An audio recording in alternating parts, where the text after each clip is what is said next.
All right, welcome everyone to today's Google Webmaster Central Office Hours Hangouts.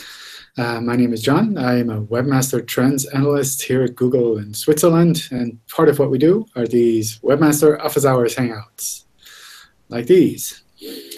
As always, if you're kind of new to these Hangouts, feel free to go ahead and ask the first question. Jump on in. OK, I can go ahead, I guess. John, I have a question. It's regarding low indexation rate in our sitemaps. And I was trying to figure out what the problem was. And I just figured out that one of our sitemaps had a keyword that was in a different language because we have web shops set in several countries. And then those URLs redirect to the correct country. But probably that was one of the reasons that they don't really get indexed, I hope. Is there any other impact? So, I mean, if they're redirecting to another country, then probably... No, they're redirecting to the right country. They just have a URL that has a word in Spanish, but it's the German web shop, and it's just redirecting to the right shop. Everything is fine. It's just that the... Oh, no. I think you got muted. I think you just need to unmute. Can you hear me now? Yes. OK. No, the keyword is in Spanish, and it's redirecting to the right shop, which is a German shop. So Okay. Just trying to figure out what the possible impact is that the reason that's not really my assumption it is, but just wanted to double check. Yeah, so the Sitemap's indexed URL count is based on the exact URL as you have in the sitemap file. So if that exact URL isn't indexed like that, then we wouldn't count it there. So if you're redirecting to a different URL and we index the other URL instead, then that wouldn't count in the sitemaps count. So that's probably OK. I generally try to be as consistent as possible with the URLs that you want to have indexed. So use those URLs in the sitemap file, do the redirect to those URLs, have the rel canonical set up to those URLs, internal links, all of these things. So the more consistent you can be, the more likely we'll use those, and the better the statistics will be in the sitemaps count with regards to what we actually index for your website. OK. OK, because this is, as I said, it's a really big sitemap, and it's like 0 number is indexed, so it's probably... Yeah, so if they're all redirecting to a different URL, that's probably because they do. That. They do. Yeah. OK. Yeah. OK, cool. Thank you. Sure. Any other question before we run into the submitted questions? Nothing? OK. That's fine, too. I'll ask a question. All right. Go for it, Rob. In Webmaster Tools, we have, on the UK site, we had some warnings that we have duplicate video descriptions and duplicate video titles in the sitemap. But when it actually lays them out, none of them are the same. OK, so the sample URLs aren't correct? No, it says we've detected duplicate video titles in your sitemap, and then on the right it gives the examples of those, the ones that are supposedly the same, but they're not the same. OK. So that sounds like good feedback for the video team. If you can send me a screenshot of that would be really useful. OK. No problem. John, I have another question. I submitted a question for you Okay. relating to blanked cache pages, and what could be the main causes of those, please, from your knowledge? It really depends a bit on the website itself. So the cache page, usually reflects what we picked up from the raw HTML when we crawl. So if you have a JavaScript-based site and the JavaScript doesn't run when it's on a different host name, which is sometimes the case depending on the way you have the JavaScript set up, then it can happen that these cache pages look empty. So that might be one thing there. So maybe when we render the page, we actually get the full content, but the cache page is really the raw HTML. So if the JavaScript doesn't work there, it would look empty, even though we index the full content. One thing you can do. You're still indexing, so it doesn't. You don't think it should affect ranking at all? I mean, it sounds like it's just the cache page that you're worried about. If we didn't index the content, you would probably be panicking and like, my website has disappeared. So if you're just looking at the cache page, that sounds fine. So you can do a site query and just include some of the words from your content, and you'll see quickly, can we index it or not? OK, perfect. Thank you very much. All right, so let's run through some of the submitted questions. As always, if you have more comments or questions to the questions or the answers, feel free to jump on in. And hopefully we'll have a bit of time towards the end to cover anything else that comes up. So question from Glenn regarding kind of low-quality content on a website and what the best approach there is. So I think there have been multiple Hangouts where we say one thing, and then at conferences, sometimes we say something else. And it can be a bit confusing with regards to understanding what you need to do. And I think this is something where you really need to take a look at your website and take a look at your specific case. So in general, when it comes to low-quality content, that's something where we see your website is providing something, but it's not really that fantastic. And there are two approaches to actually tackling this. On the one hand, you can improve your content. And from my point of view, if you can improve your content, that's probably the best approach possible, because then you have something really useful on your website. You're providing something useful for the web in general. So that's generally, when we talk with the quality engineers, that's what they tell people to do, is like, well, you clearly had a reason for putting this out. Now, be serious about the content that you put out and actually make sure it's useful. Make sure it's high quality. So improving it is probably the best thing to do in general, because in the end, that's extra value that you have for your website. Probably it's something you know something about, or you have someone on your team who knows something about it. On the other hand, if you can't improve the quality of that content because it's just so much, or maybe you auto-generated all of this content at some point, and you can kind of like improve some small fraction of it, but a large part is something that you can't really change at all, then that makes sense perhaps to be consistent there as well and say, well, I can't do anything about this, so I'm just going to get rid of this and clean up. And cleaning up can be done with no index, with a 404, kind of whatever you'd like to do there.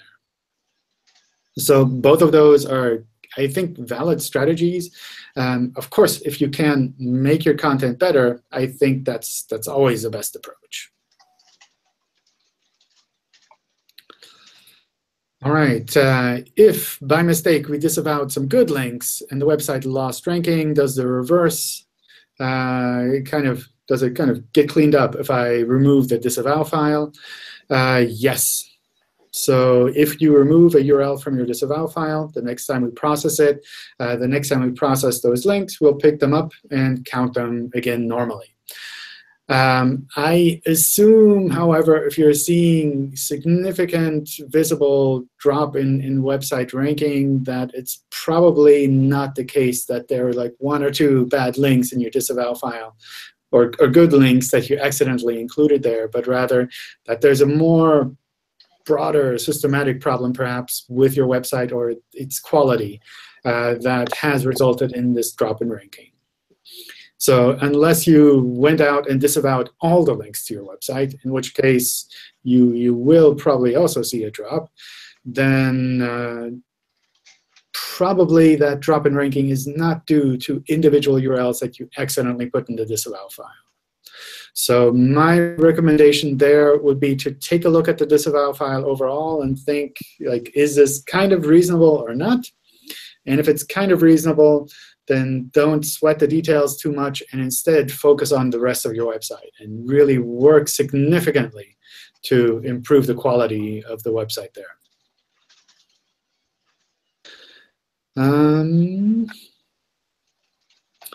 Then some comments on Glenn's question. Give us a rough idea of when the new Search Console will be fully rolled out. I don't have any timeline. So as always at Google, things can change fairly quickly. I don't see this happening this week, so definitely not this week, but I don't think that's what you were looking for. I would keep an eye out for this. I suspect there might be further iterations with the testing as well. So stay tuned. John, just around Search Console, do you think there'll be any point when we'll start seeing voice data search coming through in the console? Because at the moment we have video and obviously normal natural search. Do you think we'll ever get voice appearing as a data set? So voice queries are already in Search Console. They're just not split out separately. Because voice queries, essentially, when you search on voice on your phone or with an assistant device, that's seen as a normal query. So we would show that in Search Console as a normal query. I don't know if we would split that out separately at some point.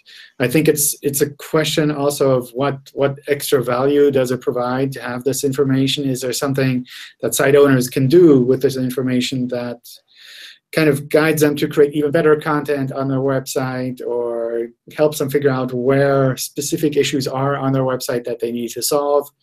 That's to tell. But I think it's generally something that we've heard from a bunch of people.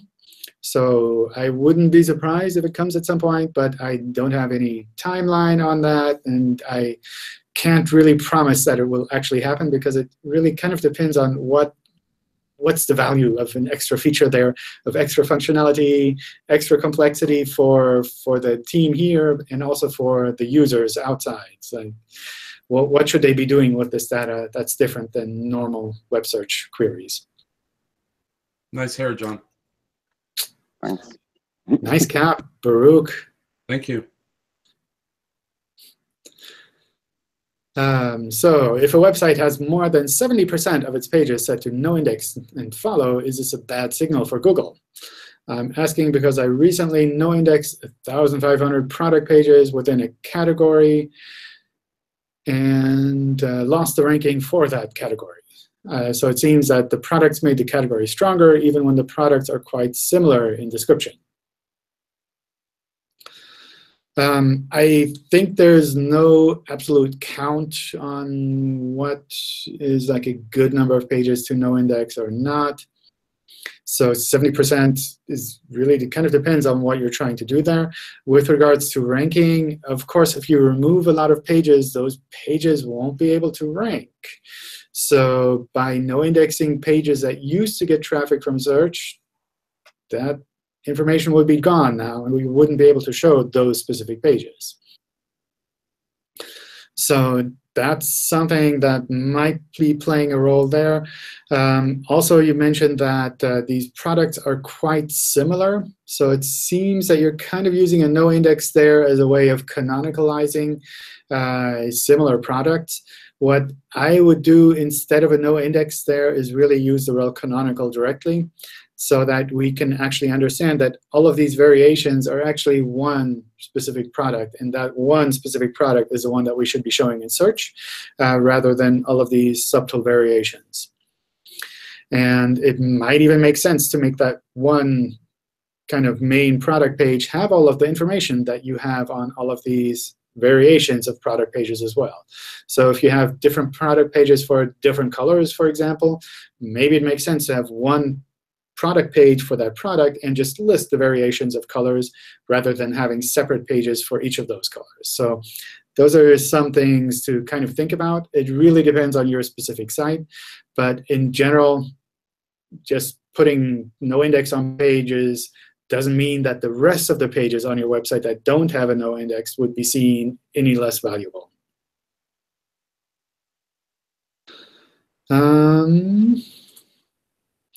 All right, long question with regards to implementing HTTPS.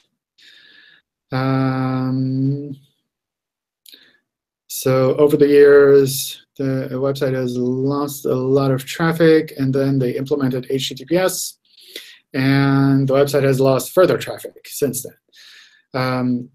So I suspect this is something where it probably makes sense to start a help forum thread to look into the details there, because there's so much information in this question that is really hard to go through in a live type of Hangout. I think one of the things that kind of stands out to me there is also that this looks like a business directory website. And it feels like over the years, those type of websites have kind of lost in importance for many areas. Gone like in the sense that, like, people, when they search for a type of business, they want to find that business directly in search. They don't want to find a directory that has even more listings and more categories and more things there in the search results directly. So that's something where I kind of understand where over the years the traffic to these kind of sites would drop unless those websites are really doing something amazingly fantastic that really kind of brings people together and is something that people would love to recommend in the search results or like on their own website. So that's something kind of to keep in mind, in that over the years, kind of the trends on the web, they shift. And what used to be really valuable maybe 10 years ago on the web maybe has different viewpoint now, or is seen differently by users and by search in general nowadays, and isn't as relevant as it used to be. So these things can shift. The other thing that I see there is that you list a bunch of domain names which seem to be for individual areas, individual countries, or I don't know, maybe even individual regions within those countries. And that kind of also hints that you're providing a lot of content on a lot of different domains, which means you're kind of diluting the value of each of those pieces of content. So I'm kind of worried that on the one hand, you're targeting something that's perhaps not as relevant anymore. And on the other hand, you're diluting it across all of these different domain names. That means it's even harder for us to say, well, this is actually a really fantastic website. So those are two aspects that off the hand I find when you're reviewing your site's position now. But I'd really recommend going to one of the Webmaster help forums and getting some tips from peers, from other webmasters, with regards to the type of business model that you have set up, the type of website that you've put together, the structure that you have there with all of those different domain names. Does that really make sense or not? Maybe you have really good reasons to set it up like that, and you need it like that for policy reasons. It's hard to argue with reasons like that. But maybe there are also things where you need to kind of take a step back and think about your business overall, and think about where you think this will be in, I don't know, the next couple of years, where it'll be in 10 years. Will these type of directories still be relevant at that point, or less so? So overall, I think that's a really tricky situation and no easy answer for me. And I'd really recommend getting some tips from general webmaster peers rather than looking at this from an SEO point of view and saying, oh, I implemented this ranking factor and this ranking factor and this ranking factor, therefore my site will go up 90% in the search results, because that's really unlikely to happen. I just added some SSL, and traffic is exploding. Well, that's good. But I think for many websites, just tweaking some things, tweaking the titles, adding HTTPS won't really result in that site jumping up in visibility like a couple of pages. That's what I meant, yeah. Yeah. OK, cool. All right. You recently said something like the URL parameter tool provides suggestions that could reduce how often a URL is crawled. Do the settings for what a parameter does, so pagination or sorting, also affect crawl priorities? Not really, no. So the settings for what the parameters do is more of an information for us so that we can better understand what various parameters do on a website and how we can try to recognize that perhaps in a more automated way. Kind of telling us to use this parameter is like a sign whether or not we should crawl it as much as we've done in the past or not. But what specifically the parameter changes, like language, pagination, sorting, filtering, those kind of things, that's usually less of something that we'd watch out for explicitly for that. Do you guys have a system where you recognize that a site hasn't changed in like 13 to 14 years? Like, you know, as you're moving with the mobile index and so on. But is there a system where you can recognize that the site hasn't changed in so long and you would send them a message? If it's just a site that doesn't want to change, like an old school site. Because I've seen one in Canada, and yeah, it's just been that long.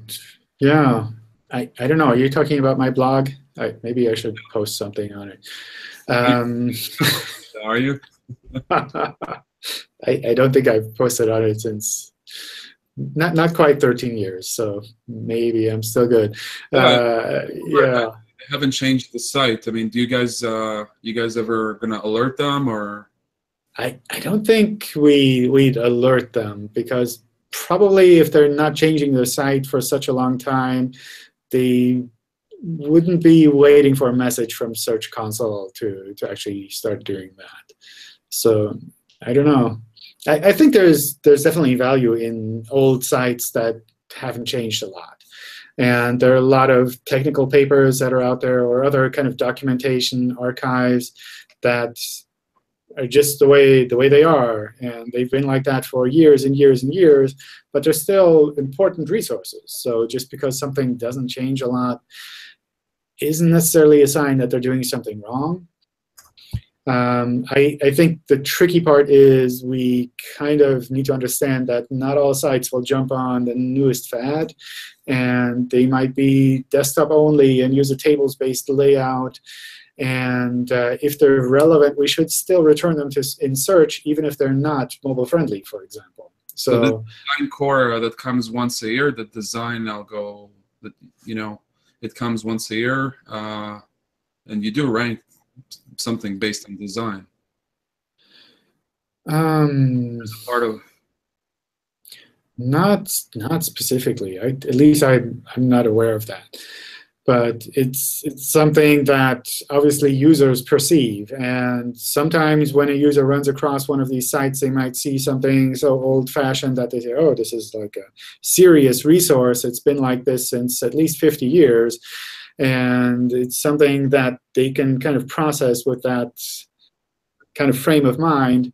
But I don't think sites kind of by design need to update their template every couple of years. I think for maybe small businesses or anything where you want to appear that you're like active with your business, that you're actively doing work on your website, that this website is not obsolete, that the opening hours are still OK, I think for that, it probably makes sense to show that you're kind of staying with the times. But anything like been the way it is forever and ever, I don't know, that seems like something that is just the way it is. I wouldn't really force them to update their pages just because they haven't changed that much recently. Right, but it's just because you want to basically also improve the first top 10 results, the presentation. I mean, you're presenting it to your users like you're presenting in a restaurant. So you do want that, the top 10 performers would look good on your stage, right? I think it really depends on what people are looking for, but yeah, it's something like people have very different needs and different type of information that they're looking for. So I wouldn't say that they need to have a modern layout. And I mean, obviously, there are things where if people go to your pages and they really can't read your content because it's written in a way, I don't know, as an image that's built for like widescreen desktop pages, and you can hardly read it on mobile, then you probably will have trouble getting them to convert unless you have something that's really compelling, that's really only available on your website. Right. So, I mean, it's like it depends really on what you're trying to do. And in some cases, keeping an old design is more of a hindrance, and in other cases, it's like the way that it is, and people are really keen on getting that information regardless of what you have there. Okay, thanks.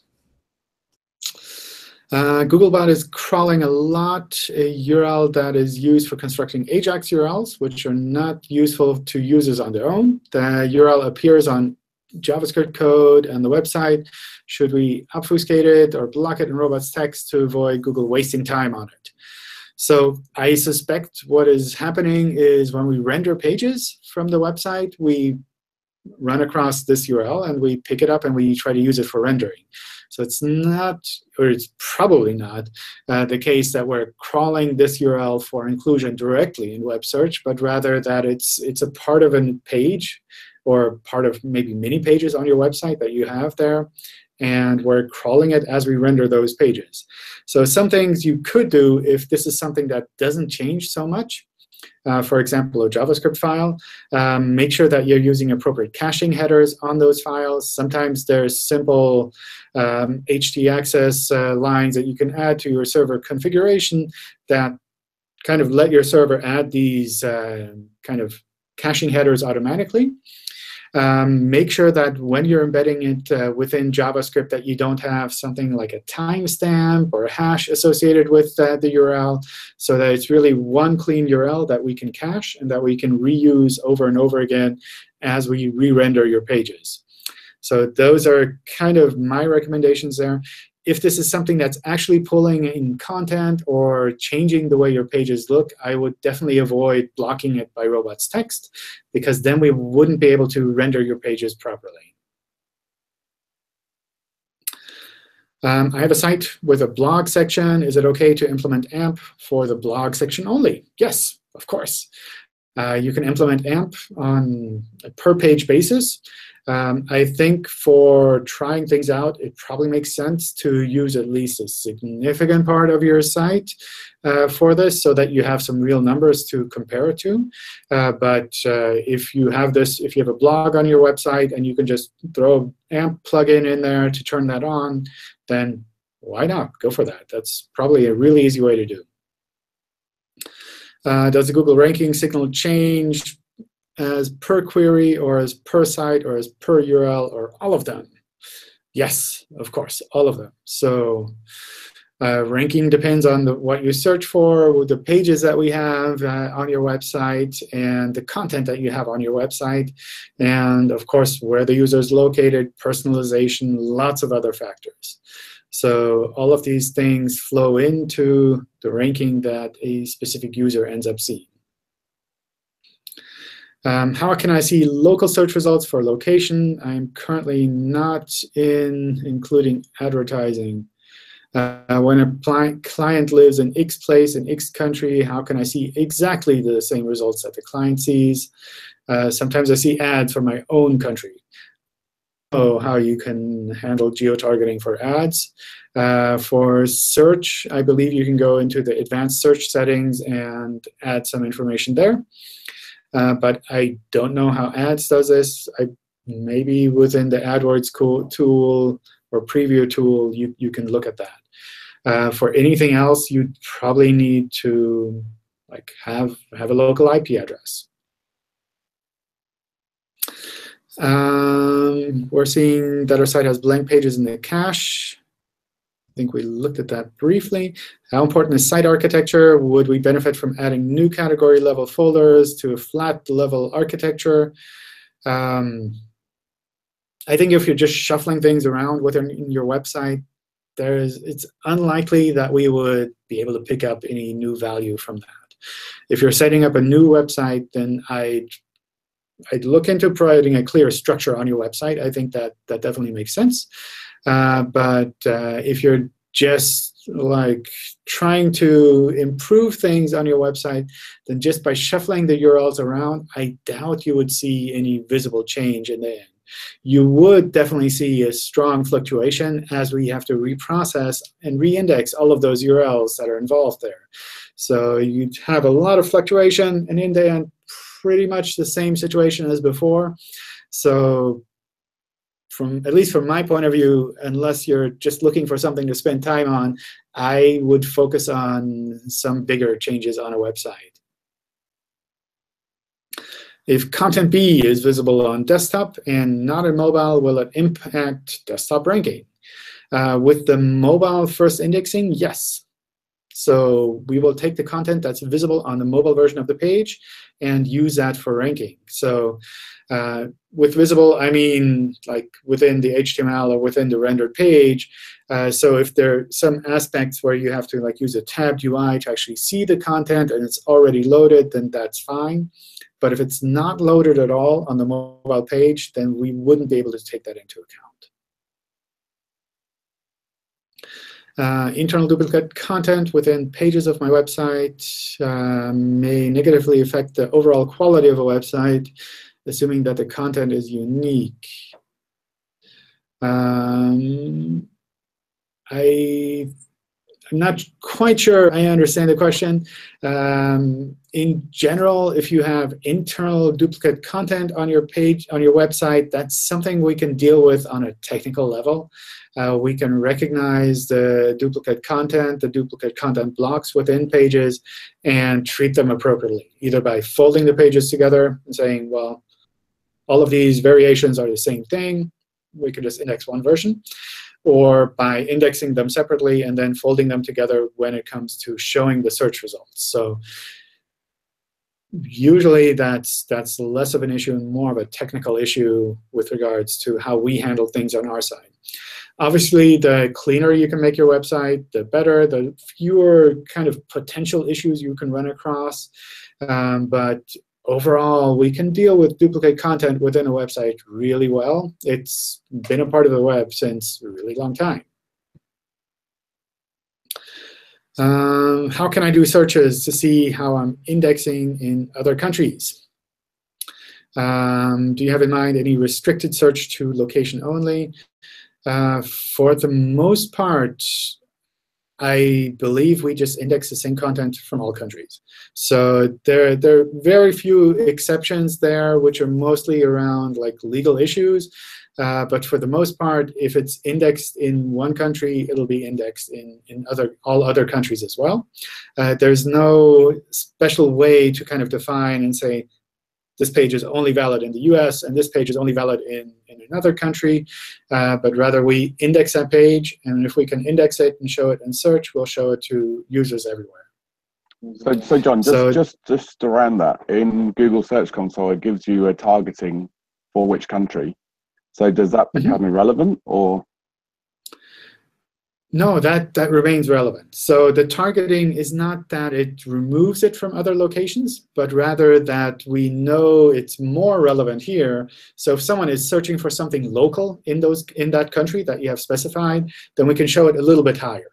So it's not that it's removed elsewhere. It's just that in that country that you have specified, we can show it a little bit higher if we can tell that someone is looking for something local.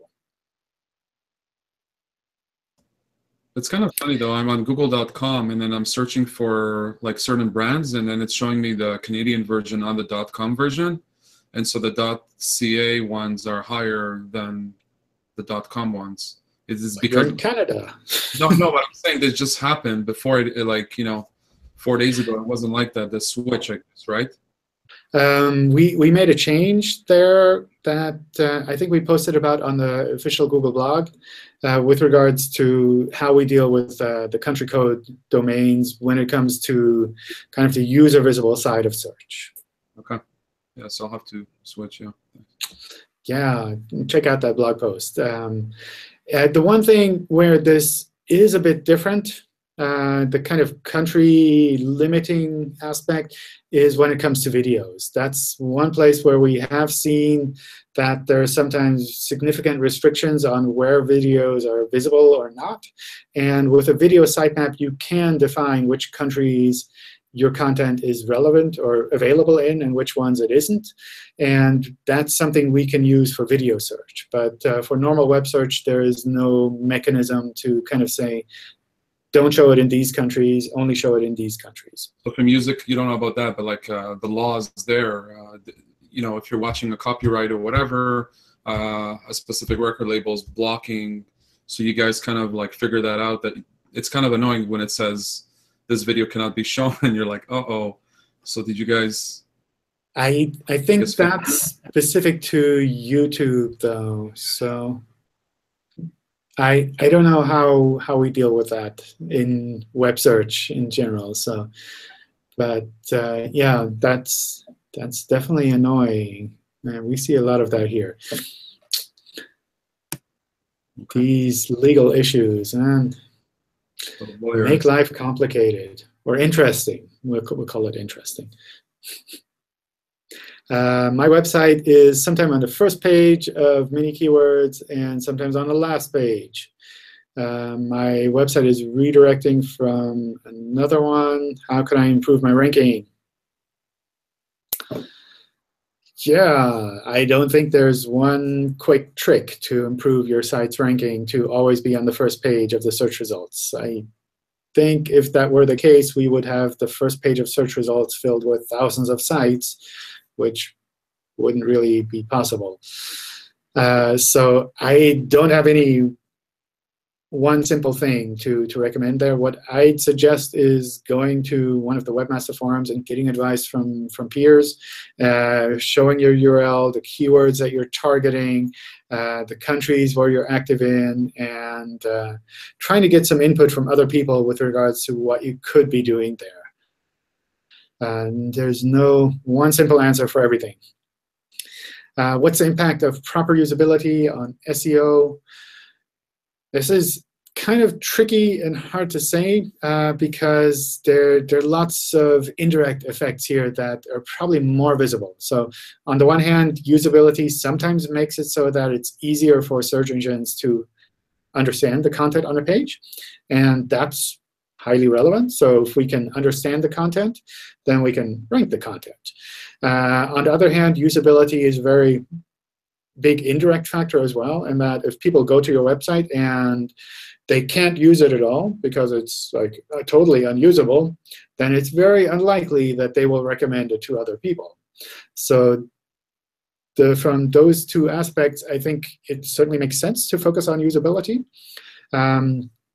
But you can also do lots of other things. I think it's hard to make a clear-cut case to say improving this amount of usability, assuming you could even measure that, has this amount of effect on SEO, because I don't think there's this clear one-to-one relationship there. But there are lots of kind of subtle connections that are definitely worth watching out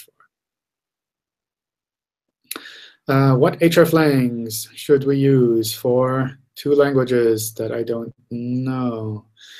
Hakka and you, I don't know. So for hreflang, we use one of the ESO standard language definitions, language and region definitions. If those languages aren't covered there, then probably it will be tricky. It might also be that we don't explicitly recognize those languages in search anyway. So if you can't set your search results to that language, then probably it'll be hard for us to understand that these pages are really in this language. The kind of workaround there is that we do understand words on a page, and if someone types exactly that word into their search results, and we have matching pages that have those words on there, we can kind of map that and rank those pages anyway. But it sounds like something we should check out with the internationalization team here to see if there's anything we can do to make that better. Are the penalties the same for every single country, the website penalties? Because in the US, it's more strict. Yeah. No, the policies are the same for pretty much every country and region. I think the differences that you sometimes see are that certain kind of spammy techniques are more popular in some areas than others. And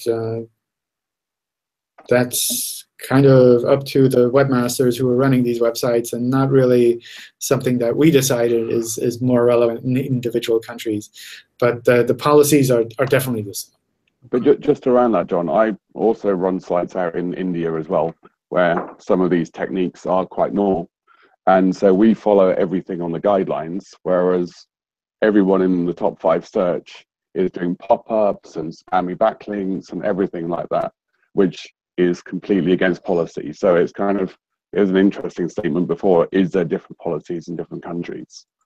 Because we do see allowances in certain areas that wouldn't happen somewhere else.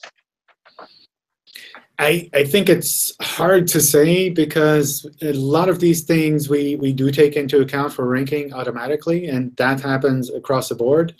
And recognizing web spam for manual actions means that someone manually has to go through those sites and look at those. So it's not the case that we have different policies in different locations. It might just be that like these happen to get through at some point.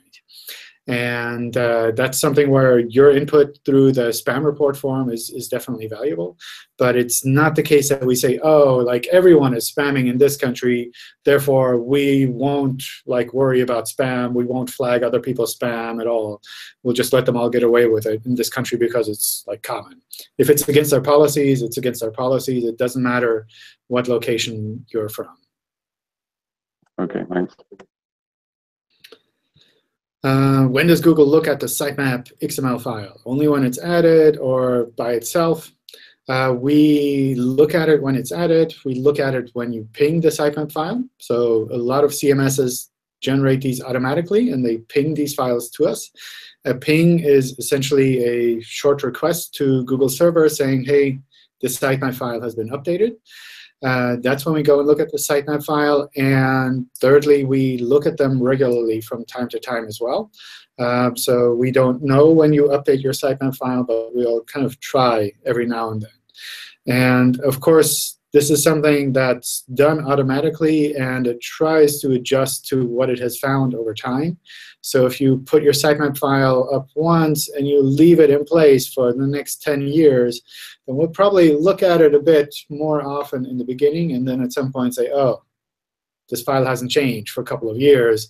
Maybe we don't need to look at it on a daily basis. Maybe once a week, once a month. It kind of is the right frequency to double check. But that happens with any other type of file that you submit to Google as well. And again, you can tell us that things have changed with a ping, and we'll go and look at it right away. Hey, John, can I jump in quick with a question? Sure. Thanks very much. First off, that's a very nice costume. I like that a lot. You're from the Beatles, right? That's the Beatles? No, it's Spock. I can tell it's Spock.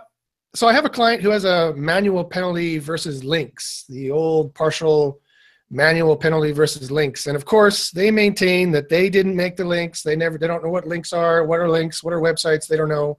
They never touched it or did it. And so they're leery to go and do a disavow request, because there's a chance, of course, they could disavow too many links and possibly hurt their rankings. So I just want to ask, I haven't talked about it for a while. I just want to ask, what is the procedure for that? Should they just leave it there? Because the damage really to rankings has already been done. Their rankings have already been adjusted. The links have already been adjusted based on what looked unnatural to Google. Should they just leave it in their Search Console? Does it leave any? Does it put them in any risk just to leave the manual penalty there, or do they have to go through the disavow process and risk more rankings? So it's a partial. Yep, partial. Yeah. Versus links. Yeah. So in that case, the manual action would be specific to those problematic links that they found there, and those would already be kind of taken out. So I suspect the ranking wouldn't change if you got that resolved by removing those links or disavowing those links. So from that point of view, you could theoretically leave it like that. Some people like to clean things up and like to make sure that everything is clear. And if you want to do that, that's obviously fine. You can do that with the disavow file. But if it's already taken into account, if it's a partial manual action, then that means that the web spam team has already tried to isolate exactly what these links are and to kind of take those out of the equation. Sometimes what happens there is that maybe someone else will do negative SEO or kind of try to promote something in the sense of kind of reputation management, something like that. And those are also situations where the web spam team will try to isolate those links and say, well, we want to make sure that these don't cause any problems in our rankings overall. We'll isolate them. And for the webmaster, they don't really need to do anything in a case like that. OK, so again, there's not going to be any ranking issues. There'll be no problems if they leave that there and don't touch it and just continue doing their great stuff on their website. Yeah, yeah. I mean, I definitely document this and document kind of roughly what you think might be associated with that, just so that like a couple of years down the road, when someone else looks at Search Console manual actions, they're like, oh my God, there's a manual action here, that there's something to kind of look back on and say, yes, Josh reviewed this and said it was OK to leave it like this. You want me to put my name on it? I mean, you're looking at it. I don't know. What? Now we're both in trouble. No, so how do you mean? I don't understand actually. How do you mean I should make a mark there, like in the disavow file, or like no, just for your internal documentation, so that the website owner has like, I don't know, a document that they have somewhere saying like, well, we know there's this manual action here, and we know what it's kind of from, and that's OK. OK. All right. Thanks, John. Kind of for peace of mind, not as something that you have to bring to Google Court. All right. OK. Thank you. All right. Let me double check to see what kind of other things are here with regards to AMP pages and crawl budget.